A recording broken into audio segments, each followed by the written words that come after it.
And the Golden Globe goes to Christopher Nolan. As a director, of course, as I stand here, I suddenly realize I can only accept this on behalf of people. As directors, we bring people together and we try and get them to give it their best.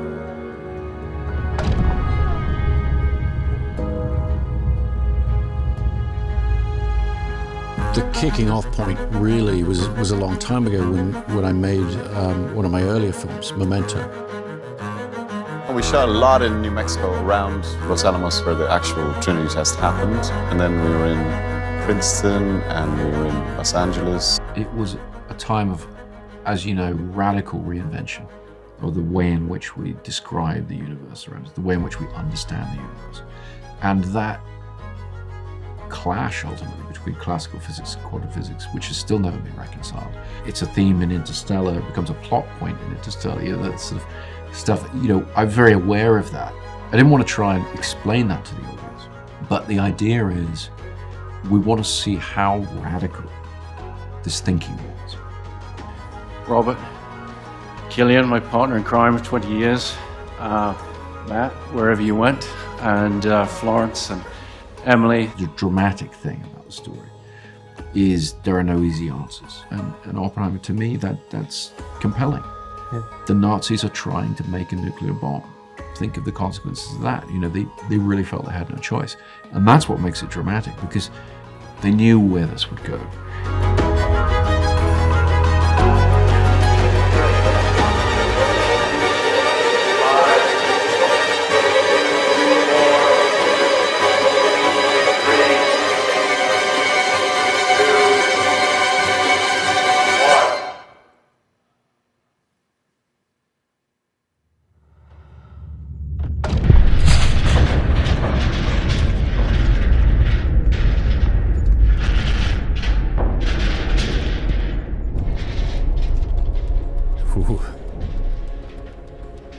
I don't know if we can be trusted.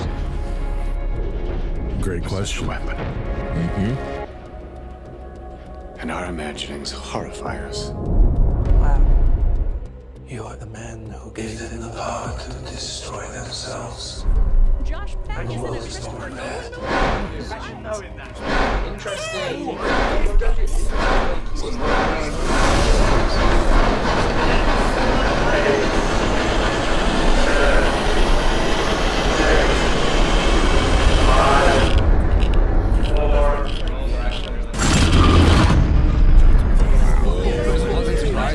It's been a long time since I've felt kind of stunned.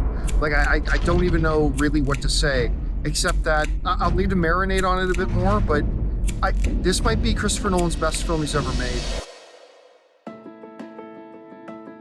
It's 3 hours long. It is dialogue heavy, but we're also gifted with being able to be inside of Oppenheimer's mind when he's trying to imagine these things early on in the film. Those sequences are also visually dazzling, combined with an incredible score by Ludwig Göransson, returning from working with him on Tenet. A film that has the burden of being both a biopic, but also just a depiction of a historical era, essentially, and a turning point for the entire world. And I think the movie, while a lot to take in, very much, I think, encapsulates and reflects the mindset of this brilliant guy who has been saddled with this impossible task that has these moral implications that just no one human should really ever have to process and deal with. I think it's the first movie that is also using black and white IMAX photography, and I think Kodak had to develop a special film just for this movie to be able to do it. So. What did you think? Yowza magowza, I think is what the kids say. I was blown away by this film. This movie's awesome. It is a 5 out of 5, one of the easiest I've given in a long damn time, and Christopher Nolan delivers yet again. There's thrills in the movie from people just walking from room to room and talking with each other.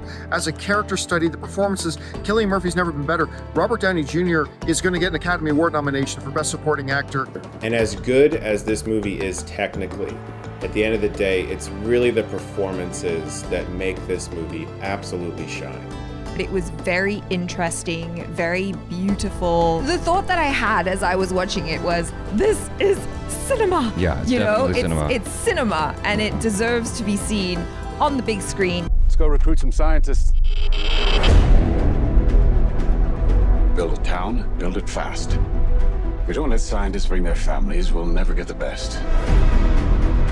Why would we go to the middle of nowhere for who knows how long? Why? Why? How about because this is the most important thing to ever happen in the history of the world?